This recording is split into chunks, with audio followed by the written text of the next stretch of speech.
Hello everyone, welcome back. Today we're tackling a practical problem that feels very much like a real-world task you might get as a junior developer. It's called Coupon Code Validator. We're going to take some messy data, clean it up according to specific rules, and then present it in a very specific order. Let's dive in. First, let's understand what we're being asked to do.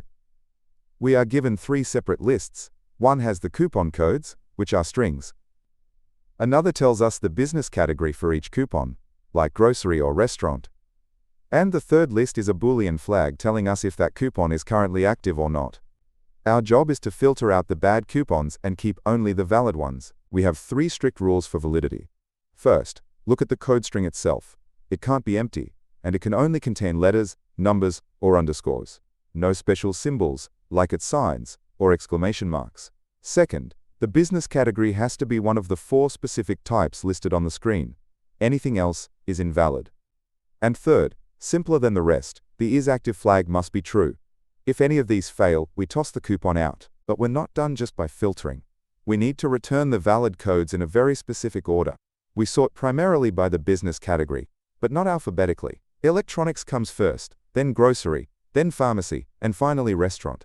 If two coupons have the same category, then we break the tie by sorting their codes alphabetically. Let's walk through an example to lock this in.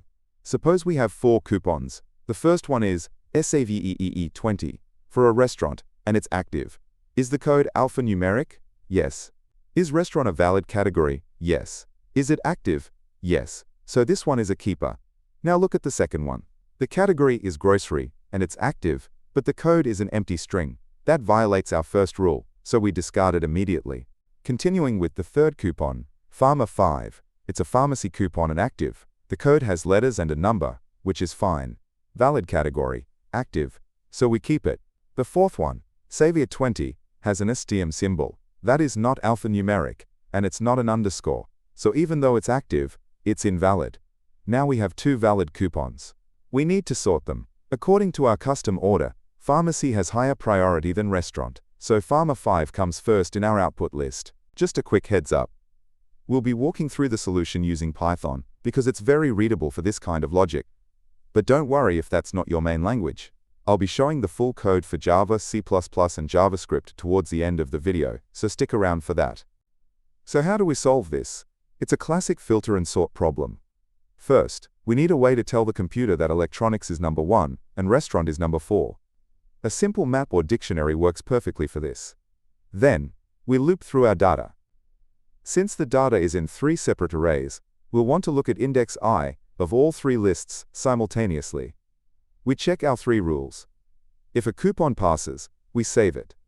Finally, we sort that saved list using our custom rules and return just the codes. Okay, we've talked about the big picture and the logic. Now let's see what this looks like as actual code. I'll put the full solution up on the screen first. And don't worry, after that, we'll break it down piece by piece. Here is the complete Python solution. It follows our plan exactly. Define priorities, loop and filter, sort, and return. It might look a bit long because of the validation logic, but each part is doing something simple. Let's break it down. First, we tackle the sorting requirement right at the start. We create a dictionary called priority. We map electronics to 0, grocery to 1, and so on. This converts our custom string order into simple numbers we can compare. Then, we use Python's zip function. This is super handy. It takes our three separate lists and stitches them together, so in each step of the loop, we get the code, the business line, and the active status for the same coupon all at once. Inside the loop, we apply our filters. First, is it active? If not, skip it using continue. Second, is the business line in our priority map? If it's not one of those four keys, it's invalid, so skip it. Third, we check the code string. If it's empty, skip it. If it's not empty, we loop through every character in the string. We check if the character is alphanumeric or if it is an underscore. If we find even one bad character, we flag it as invalid. If everything looks good, we add the pair, business line and code, to our valid underscore coupons list. Now for the final step. We have a list of valid coupons, but they are in the wrong order. We use the sort method. The key to this sort is a tuple. The first element of the tuple is priority. That's the numbers 0, 1, 2, or 3, corresponding to the business category. This is our primary sort key. The second element is xstan, which is the coupon code itself. This acts as the tiebreaker for alphabetical sorting. Once sorted, we just use a list comprehension to strip away the business names and return only the codes. Before we move on, let's talk about edge cases, because they are often where bugs hide. What if the code string is empty? Our loop needs to catch that before checking characters. What if there are spaces in the code? Save 20 with a space is invalid, because space is not alphanumeric or an underscore. What if a business is listed as automotive? That's not in our list, so it must be filtered out. And finally, if no coupons are valid, our code should gracefully return an empty list, which it does. So, how efficient is this solution? If we have n coupons, we iterate through them once, which is linear time. But the most expensive operation is the sort at the end, which takes n log n time. So our overall time complexity is big O of n log n. For space, in the worst case where all coupons are valid, we create a new list of size n, so our space complexity is big O of n. Alright, that covers the main solution in Python. As promised, for those of you who code in other languages, I'm about to show the full solutions for Java, C++, and JavaScript. I won't be breaking these down line by line, so just pause the video on your language of choice to check it out. Alright, as promised, here is the full solution in Java. Notice we use a hash map for priorities and a custom comparator for the sorting logic. You can pause the video here to take a closer look at the implementation. Next up, here is the C++ version of the solution. We use an unordered map and a lambda function inside the standard sort to handle the custom ordering. Again, feel free to pause and review the code. And finally, here is the solution in JavaScript. The regex check makes the code validation really concise here. Hopefully, seeing it in a few different languages helps solidify the concepts. So, let's wrap it up. What did we learn? First, always clean your data. Getting rid of the invalid entries early makes the rest of the logic much simpler.